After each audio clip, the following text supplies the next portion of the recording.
Hello, my Zentangle friends. This is Barbara Langston, CZT, Certified Zentangle Teacher, and welcome to another session of Not Perfect Zen. I hope you're doing well. It's the weekend for me, and it is almost the 4th anniversary of when I became a Certified Zentangle Teacher. And I have been looking at the poster called 102 Tangles of Zentangle that I saw when I was taking classes at a community college, and that poster got my attention, and I saw the name Zentangle and I looked it up, and as they say, the rest is history. I became a CZT in 2019 in June. And before I went, I actually made a thumbnail on a bijou size tile of all of the patterns that had already been released by Zentangle. But I never really focused on that poster, surprisingly. And I thought that this month, that's what I'm going to do. And I have gone through and tried to name all of the patterns that are on that poster. And it's very interesting to look deeply into it and see what's there, and I've really enjoyed it. And I have identified 99 of the 102 tangles that are on that poster. And what I want to do is, for one thing, show you some of the patterns that are in the Zenthology. And that is the book that I put up here first. This is my Zenthology book that you get when you become a CZT, that has all the patterns and the step outs and a little bit of information about it. And there are some patterns in that book that are not published. Only the CZTs are able to see those step outs. Now I can write my own step outs, but I would just like to show you these 3 patterns, Patena or Patena, Facade, and Raddox. And I'm just going to put them on this tile and we'll see how that goes. I have really enjoyed looking at that poster and finding things that I didn't know were there. And it's a challenge for me to find all of them. Okay, I've done the 4 corner dots. Now I'm putting a border. Okay, and I am using a Zentangle tile, a graphite pencil. I'm going to use a Micron PN and a tortillon or blending stump. And as you can see on this, it is kind of pushed in. So I have opened up a large paper clip, and I'm just going to push that into it and push that out a little bit. Okay, so that's just a little tip that I've shown occasionally. Okay, so I'm going to start by putting Raddox in the center of this, and I think I'll just go across. So with my Micron PN, I'm just going to do a zigzag.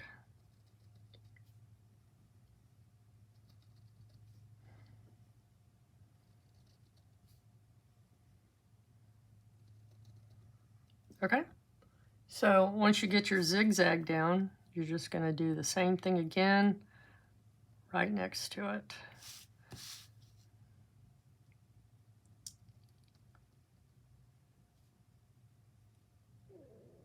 So another thing I did before I became a CZT, like I said, was to use the tanglelist.com site to find step outs, even for the patterns that were not published. So that was quite a challenge, and I really enjoyed doing that.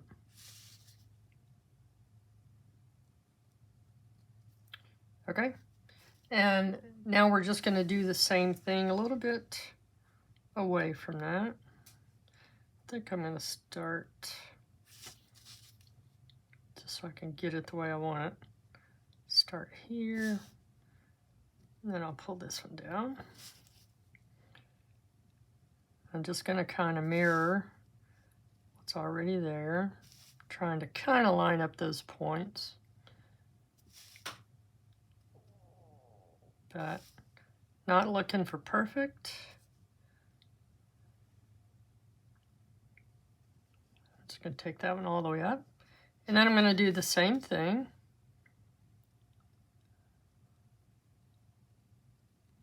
Just going to copy those. Turn your tile to make it easier for you.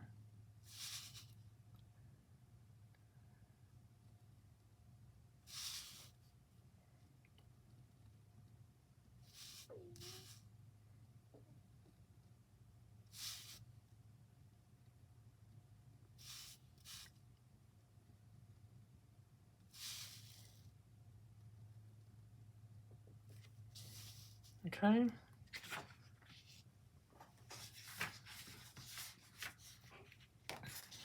And then we're going to do that one more time. Let's do that on this side.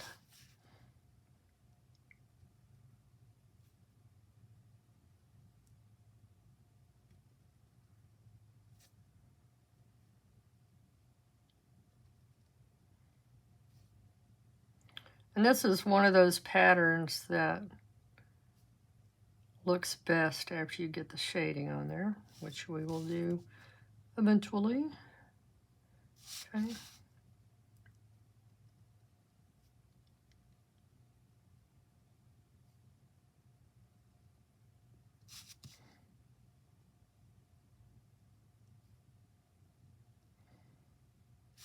Just take your time, one line at a time.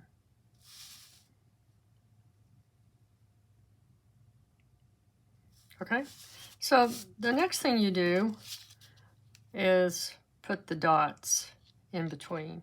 And I really, that one looks like a Dalmatian dog.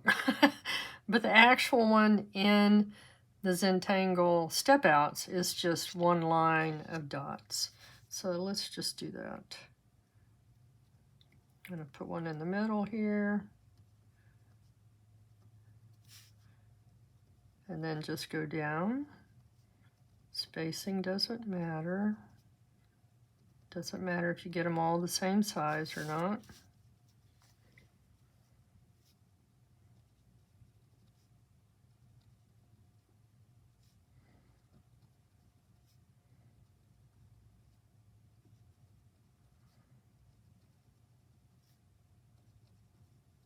This makes an easy filler pattern or like a ribbon.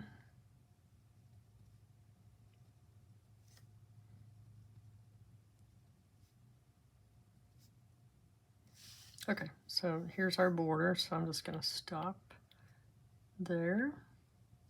Okay, and the next thing we're going to do is just put straight lines, and I'm going to start with these peaks and valleys. And then I'm just going to start putting those same lines all the way across.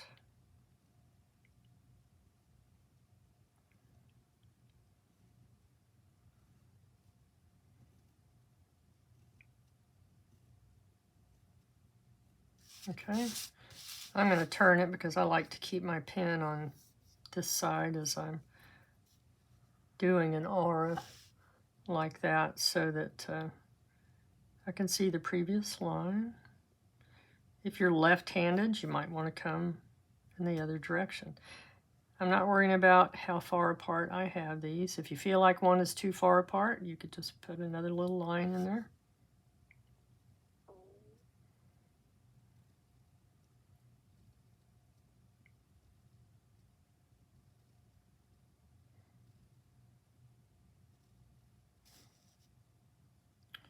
And when I did this for practice, I was really worried that I wasn't getting these lined up or looking exactly right, but again, don't worry about trying to make things perfect.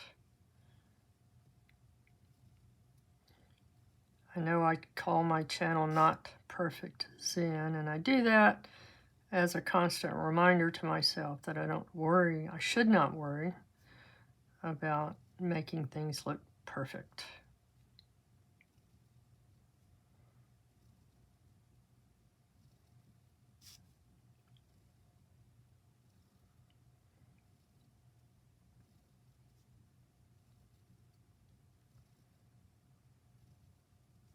Perfectionism is very highly overrated.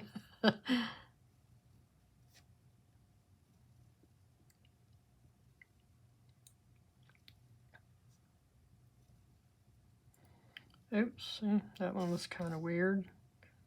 I'll just put another one in there.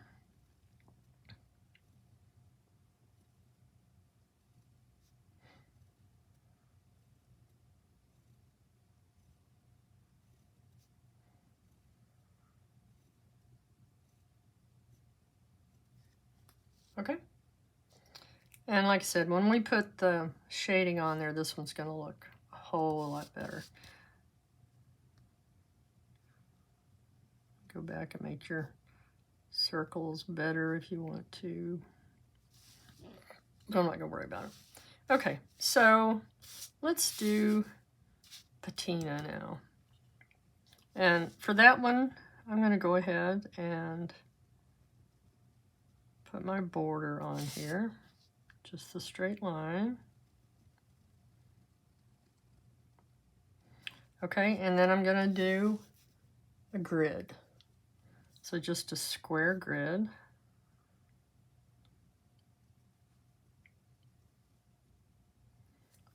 I did this on another tile recently, and I kind of did it wonky. Didn't do it straight, and it kind of looked weird. So I'm just going to do it where it lines up with the side here. Okay, so now we're just going to do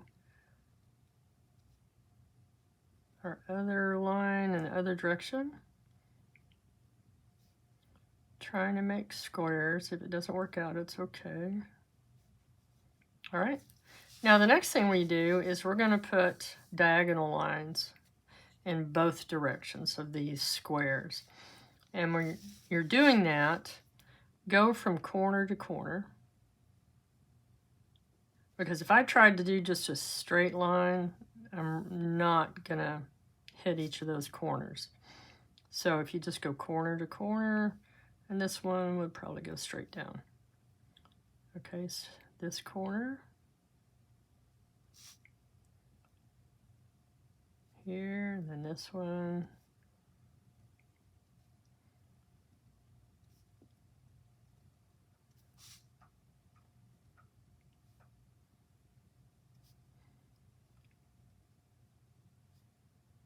Okay, well, need one here and one there. Then we're going to turn and go the other direction. So here.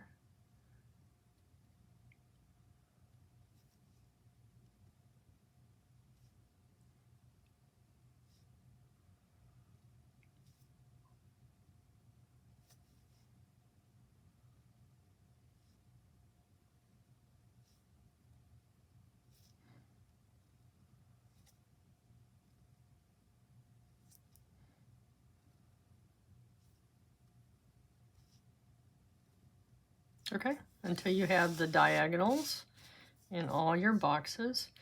And if you look carefully, there's sections where you have, here you have 1, 2, 3, 4, 5, 6 lines coming into the center, okay? So where you have the biggest intersections, we're going to put a large dot. So where all of them meet, we're just going to put a large orb there.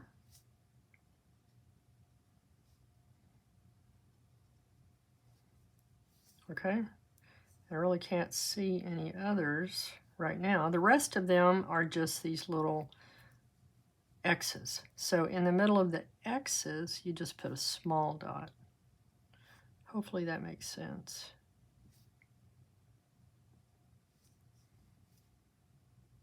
If you have it on a bigger area, you could see it better. This one would have been a big one, so we'll just put half of an orb there.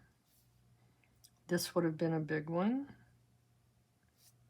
So these would have been big ones.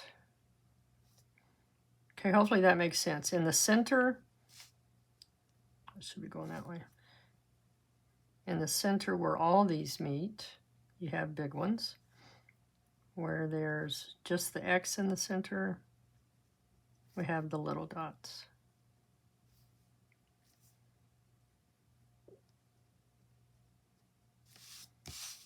Okay, so that's patina.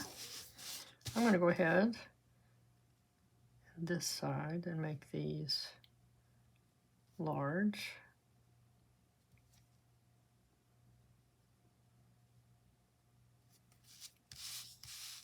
Okay, hopefully that makes sense.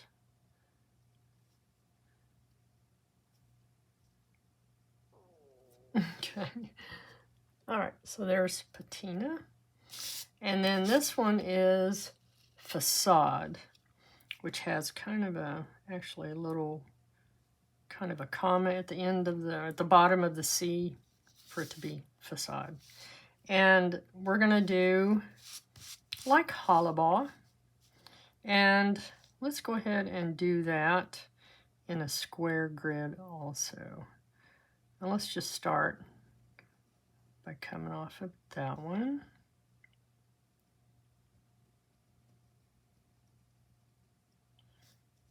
Okay. I didn't plan it this way, but let's just have these come off the ends of these peaks.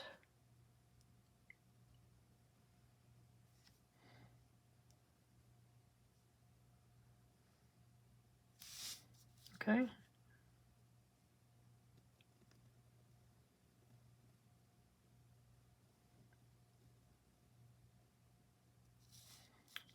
And I'll go ahead and put like a border here. It's not perfect, but it's okay. All right, so now we're going to do a grid, a square grid, but we're going to do it like hollabaugh. We're going to go under, under, and this one's going to go on to here. This one will go under.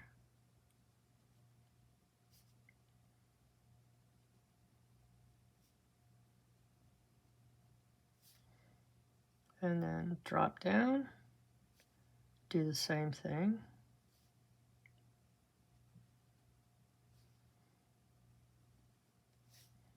And then we have one more. Not exactly square, but it's okay. So in the step outs, I did mine a little bit different. So you can do it like this. But in the step outs, they put a circle behind each of these squares. So you're going to go behind. Doesn't have to be a perfect circle. Okay. And then you could do kind of like what I did on that one. You could make different designs, but I'm just going to do it basically the way they have it in the step outs. So we're just going to continue putting some orbs behind each of these intersections. And where you have just half of an intersection, then you'll just have half of an orb here also.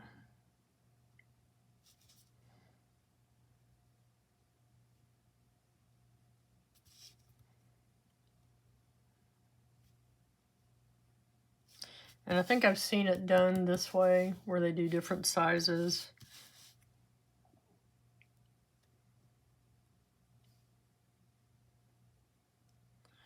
but I did this quite a few years ago, so I don't remember where I got the ideas from. Most likely the Mosaic app.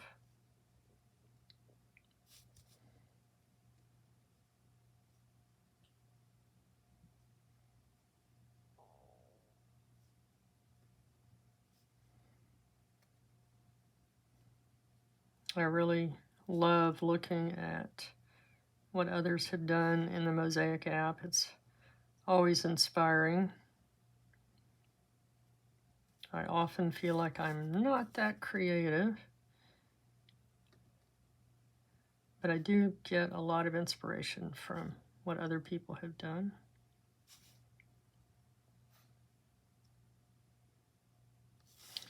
Okay, so did we get all of them? Okay, that would have gone. We'll just go ahead and leave that open. Okay, so what they do in the step out is they fill each one of these in black. I don't want to spend that much time filling those in, so what I'm going to do is some cross hatching. And I enjoy doing cross hatching. You could fill these in, you could put color, whatever you'd like to do, but I think this goes a lot faster than trying to ink in the whole thing. So I'm just very lightly putting my pen down, and I'm not worried about whether the lines are exact as far as the distance apart. It's just like an easy way to put some shading.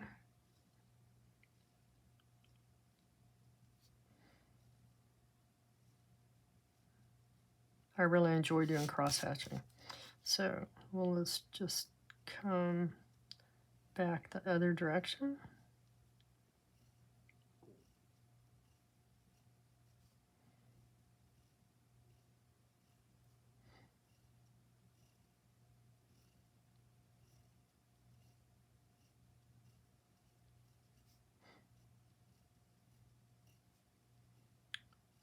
Like I said, you could fill these in with different colors. Watercolor would be pretty to do these orbs in one color and then do the background in a different color.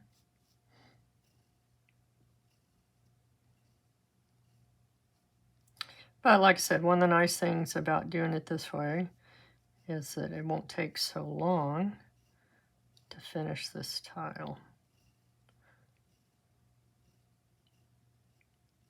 I do not speed up my videos. If I have something that's very repetitive, sometimes I'll stop the video, finish it up, and then turn the video back on towards the end. But you can fast forward, you can speed it up, you can slow it down using YouTube controls. I like to try to keep my videos easy for anyone to follow.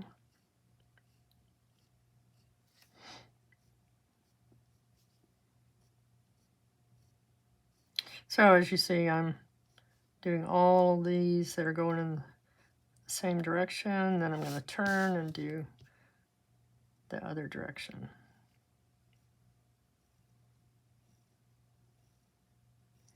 There's a pattern called Ripped Screen by Alice Hendon that's very similar to this, and you leave little spaces in there and it looks like a window screen that has holes in it. It's pretty cool. This one reminds me of that a lot.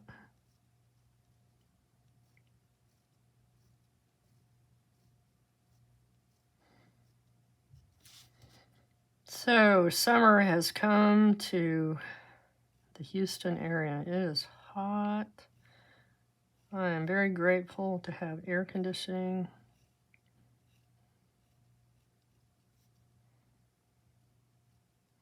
It's also hurricane season has started.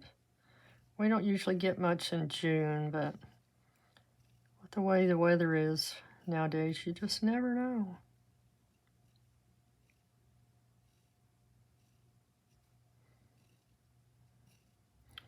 I have been very lucky that my home has never flooded.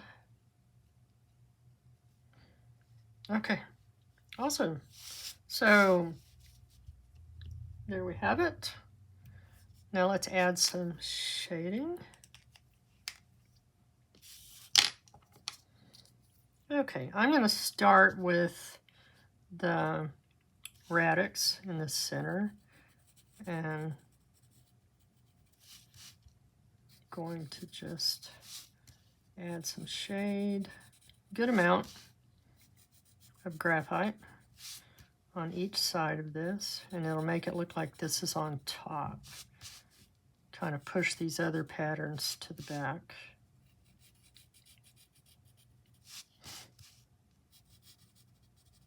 Okay, do the same thing on this side. Oh, it's not where I wanted it. Let's just go ahead and do that.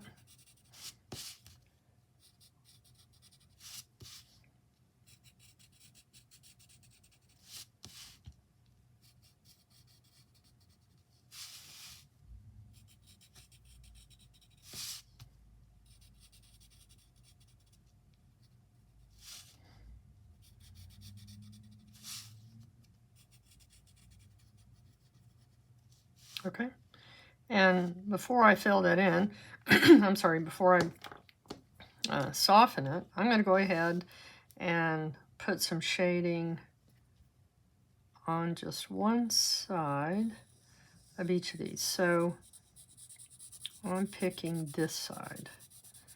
So on this peak, I'm going to add shading on the left side, okay? So let's go down and put graphite here, and then down to this one, okay? So here's our peak. We're going to add a little bit of graphite on the left side of that peak. Same thing here. Start by putting graphite down the center. Now we go to the peak and come down to the next peak. On the left side of that, we're going to add graphite. If you prefer colors, then you would put a little bit darker color on that side. Then just continue across.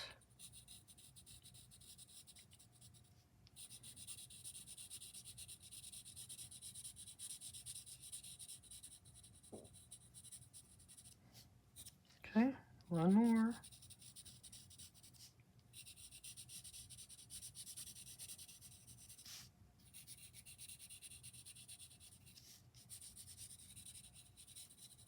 Okay, so let's blend that with our blending tool. And we're just gonna, see I have it kind of on its side, that's why it fits in your hand nicely. And then I'm just gonna soften that and pull it down.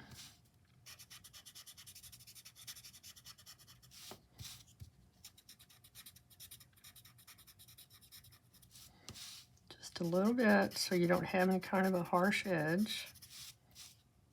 Turning your tile, keep your hand comfortable. If you watch Maria, this hand that she's using hardly ever moves, but this hand moves the tile for her, and that's what you're looking for. Okay, let's do this side.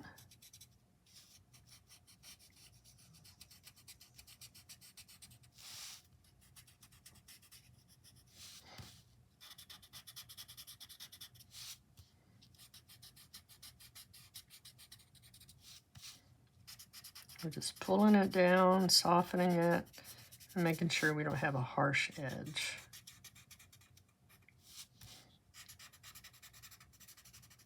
Okay, now we're going to soften these areas where we've put the shadow on one side of the peak.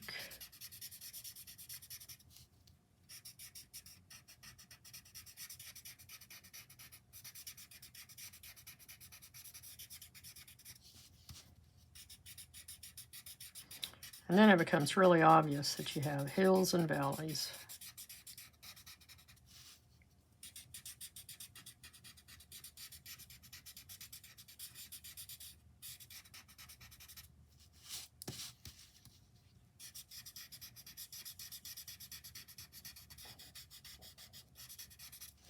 Isn't that cool? I just love the effect you get when you start adding shading. Okay, so on these, you could go ahead and just add some shading inside here. Since we didn't fill it in with black, we could just add a little bit of graphite between each one of these. Or like I said, if you want to add color, I like using pastel chalks.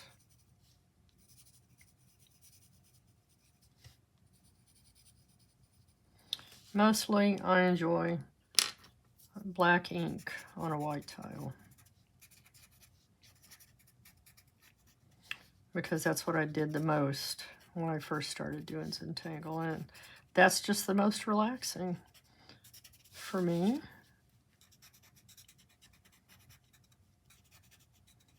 Okay, so just like with Hollabah, when you have one thing that's going over another, we're going to put a little bit of graphite where one line goes over another. We could do it on these tips here.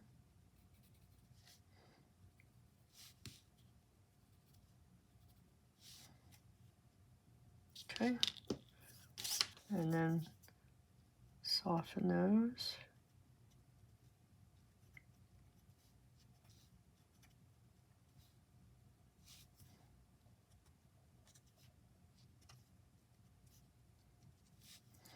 And then if you want, you could just put a little bit of shadow on each of these. I'm just barely touching these with the graphite that I still have on my tortillon. Hopefully you can see that.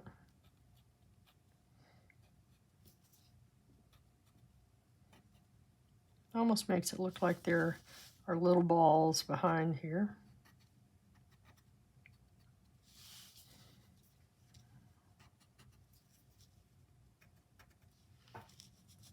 All right, so there we have it. We have Raddox and Patena and Facade. I'm going to add my chop. I always encourage you to put your chop, of course, and on the back, put the names of the patterns, put the date, your signature. This is your art. Own it. Love it. You know, hold your tile out at arm's length and look at it again and see what you think. Oh, I meant to say, as far as shading this one, since we have, you know, some shading all the way around, you might just put a little bit along this line. Okay, just to kind of bring it all together. And there you go. So I hope you enjoyed that. I'm going to try to find some other patterns, not necessarily the ones that haven't been published, but find some other things to do using 102 Tangles of Zentangle from that poster. All right, thanks for joining me. Please subscribe if you haven't. For those who have, I thank you very much. Appreciate it when you like the video, when you share, and when you comment. I always reply to my comments. I love reading them. If you have any questions or something I might be able to help you with, let me know. Oh, let me show you. Okay. This is a page out of my scrapbook. Okay, so I cut these out, and then I have this done so that I can put it into a ring-bound or disc-bound system, and I do have a video for that. This pattern is called Vermal, and it is not published. This is 2019 CZT, And then you just put these other patterns in there and fill it in with a lot of auras. And then here you can see where I practiced the others. This one didn't come out very well, but I still had fun with it. I had fun playing with these. All right, thanks again. I hope you join me next time. Bye.